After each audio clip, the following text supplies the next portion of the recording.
नमस्कार। आइए आज हम बात करते हैं एक बहुत ही इम्पोर्टेंट जो है सब्जेक्ट है। और वो सब्जेक्ट ये है कि चाइना जो है इस टाइम पश्चिमी एशियाई जो कंट्री है, यानी पश्चिम एशिया की कुछ कंट्रीज है, जैसे सऊदी अरेबिया, ईरान हो गया, जो गल्फ कंट्रीज हैं, इनके ऊपर अपना प्रभाव जो है वो धीरे धीरे बढ़ा रहा है। और साथ ही साथ पाकिस्तान के ग्वादर से लेके और ईरान के चाबहार तक एक ये रूट बना रहा है जिसको सी रूट कहते हैं। और ये व्यापार की दृष्टि से बहुत तेजी से अपना मतलब प्रसार कर रहा है ना।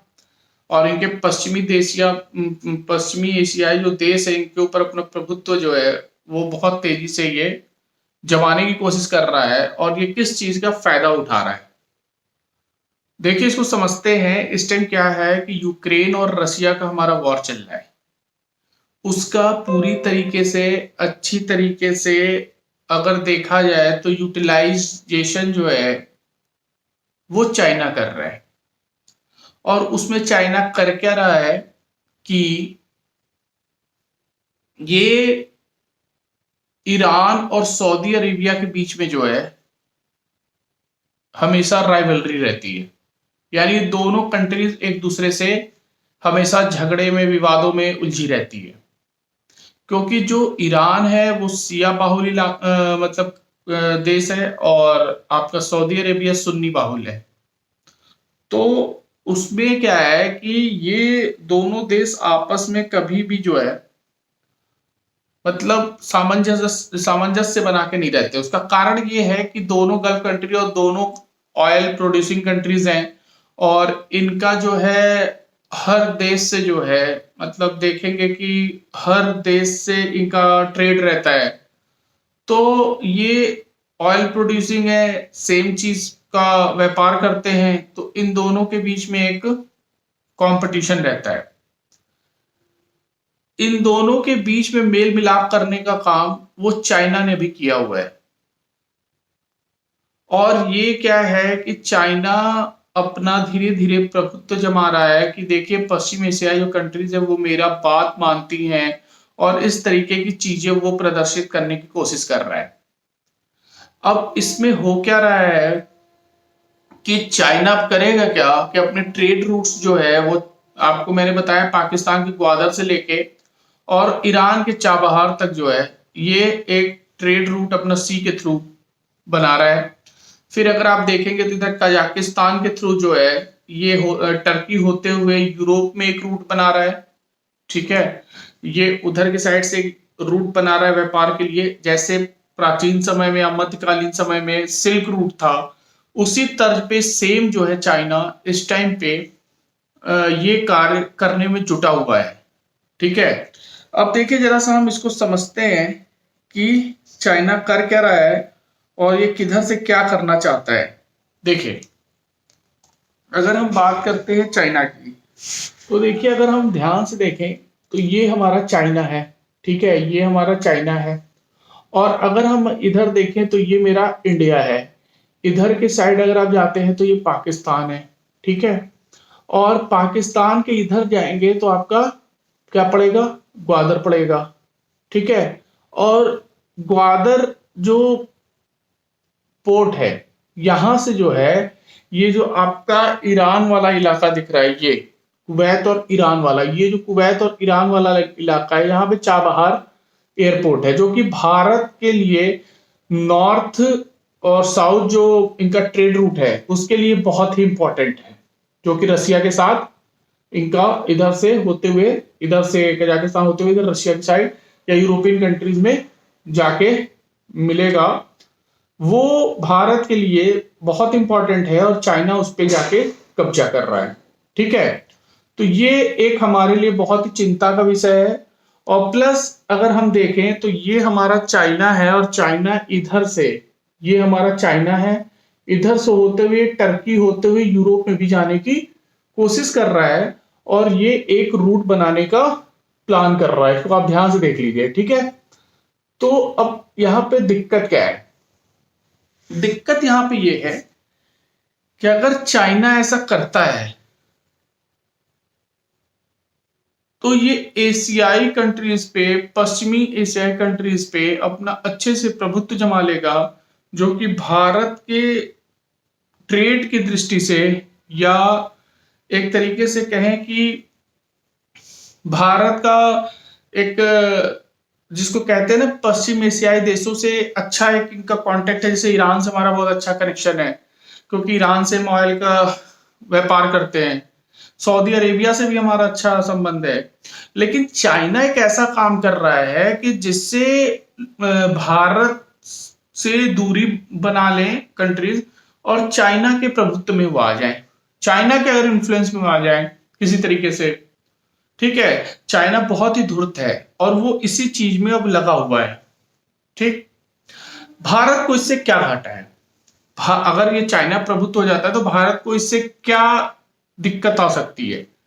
भारत को इससे ये दिक्कत आएगी कि मुस्लिम कंट्रीज में, हमारे देश में जो है बहुत सारे मुस्लिम्स रहते हैं, जो कि वो gulf country, Saudi Arabia, Qatar, Kuwait, Iran, Bahrain, हर जगह जितने भी मतलब गल्फ कंट्रीज आपको दिख रही है, यहाँ पे वो जाते हैं और वहां पे कोई व्यवसाय खोजते हैं, कोई मतलब रोजगार खोज कर नौकरी करते हैं। और भारत में जो है हमारे समझ से 40 अरब डॉलर वो बाहर से, गल्फ कंट्री से इंडिया में भेजते हैं। अब इसमें ये दिक्कत ये है कि अगर चाइनीज जो है वो अभी अपने चाइना तक ही कंसंट्रेटेड है, वहां के ज्यादा लोग गल्फ कंट्री में काम करने नहीं जाते, और वहां पे जो उइगर मुस्लिम है उनके साथ चाइना बहुत ज्यादा प्रताड़ना करता है, ठीक है। तो चाइना अगर अपने बंदों को इस गल्फ कंट्रीज में काम करने के लिए भेजने लगेगा, तो जो पैसे भारत में आ रहे हैं वो पैसे फिर चाइना में जाना स्टार्ट हो जाएंगे।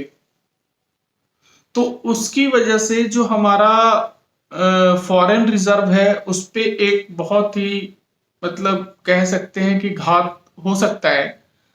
तो इस वजह से ये देखा जाए तो चाइना इस टाइम जो कूटनीति अपनाया हुआ है वो बहुत ही खतरनाक है भारत के हिसाब से। और चाइना यूक्रेन और रसिया का जो है ना वो फायदा उठा रहा है, क्योंकि देखिए यूरोप पूरा प्लस रसिया, यूरोप में नाटो देश हो गए और प्लस इधर रसिया, ये दोनों युद्ध में मतलब अपने जूझ रहे हैं। अमेरिका भी यूक्रेन को सपोर्ट कर रहा है। अब चाइना उसका फायदा ये उठा रहा है कि सबका इस टाइम युद्ध पे ध्यान है, तो ये पश्चिमी जो एशियाई कंट्रीज है इस पे अपना प्रभुत्व जमाना धीरे धीरे स्टार्ट करती है। और चाइना है बहुत सातिर। तो देखिए अगर देखा जाए तो ये हमारे लिए व्यापारिक दृष्टि से बहुत ही मतलब एक दिक्कत की बात है। अगर चाइना ने Iran, Saudi Arabia, gulf countries को अपने इन्फ्लुएंस में अगर ले लिया, तो भारत का जो फॉरेन रिजर्व, जो यहाँ के लोग जाते हैं वहां पे, जो हमारे वर्कर्स की वहां डिमांड रहती है वो कम हो जाएगी, क्योंकि चाइना से लोग वहां पे जाना शुरू हो जाएंगे। तो ये हमारे लिए समस्या की चीज है। दूसरा, ये जो ट्रेड रूट बना रहा है, कजाकिस्तान होते हुए, जो टर्की होते हुए जो यूरोप में जा रहा है, प्लस इधर ग्वादर हो गया, क्योंकि आपको पता है पाकिस्तान जो है ग्वादर पोर्ट जो है वो चाइना को जो है वो कर दिया है, एक तरीके से कहिए तो गिरवी रख दिया है। इधर चाबहार पे भी वो अगर ईरान के साथ चाबहार पे भी अगर उसने कुछ कर टाई अप कर लिया कि भाई हम बना दे रहे हैं, कर्ज तुमको दे दे रहे हैं, तो उसको कर्ज दे देगा तो फिर वहां पे दिक्कत आ जाएगी, उसका आधिपत्य हो जाएगा।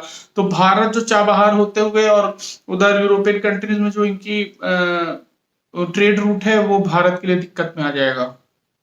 तो देखिए ये हमारे लिए बहुत ही चिंता का विषय है और मेजर कंसर्न है, और इसके लिए भारत को कुछ कूटनीति अपनानी चाहिए, है ना, जिससे विश्व का एक ध्यान जो है इधर की साइड आकर्षित हो, और जो लोग अभी यूक्रेन की तरफ ध्यान दे रहे हैं वो लोग इधर की साइड अपना ध्यान जो है थोड़ा सा वो करें।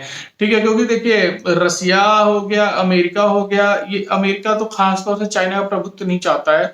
उसका कारण ये है कि चाइना अगर देखा जाए तो अमेरिका के बाद चाइना जो है बहुत ही, मतलब देखा जाए तो प्रभुत्व जमाने के हिसाब से अमेरिका के लिए बहुत खतरा है चाइना। तो इसलिए चाइना कभी भी नहीं, अमेरिका कभी भी नहीं चाहेगा कि चाइना का प्रभुत्व पश्चिमी एशियाई देशों पे हो। उसका कारण ये है कि चाइना जो है, सॉरी, अमेरिका जो है वो पश्चिमी एशियाई देशों में जो गल्फ कंट्रीज है उनके ऊपर अपना पूरा आधिपत्य जमाया हुआ है, और वहां से वो ऑयल जो है हर देश को बेचता है। तो वो कभी नहीं चाहेगा कि चाइना के अंडर जाए। अगर ये चाइना के अंडर चला गया तो अमेरिका के हाथ में कुछ फिर कुछ नहीं रह जाएगा। समझ रहे हैं? तो देखिए ये बहुत ही मतलब देखा जाए तो बहुत ही खतरनाक इस टाइम मुद्दा है, और जो चाल चल रहा है चाइना, ये भारत के हित में कहीं से भी नहीं है, और ये अपना धीरे धीरे पैर पसारना शुरू कर दिया है। इसके लिए पूरे विश्व को सतर्क होना जरूरी है, और अब ध्यान भारत को अमेरिका हो गया या जो भी नेशंस का पश्चिमी एशियाई देशों से इंटरेस्ट है उनका ध्यान आकर्षित उधर ही साइड करना चाहिए, विश्व पटल में इस बात को उठाना चाहिए। तो इससे क्या होगा कि जो देश इससे संबंधित है उनका ध्यान उधर की साइड आएगा, और वो इसके ऊपर कुछ ना कुछ एक्शन लेंगे। ठीक है, तब तक के लिए ये एक इम्पॉर्टेंट इस टाइम मुद्दा था जो मुझे लगा कि बताना चाहिए, और तब तक के लिए जय हिंद।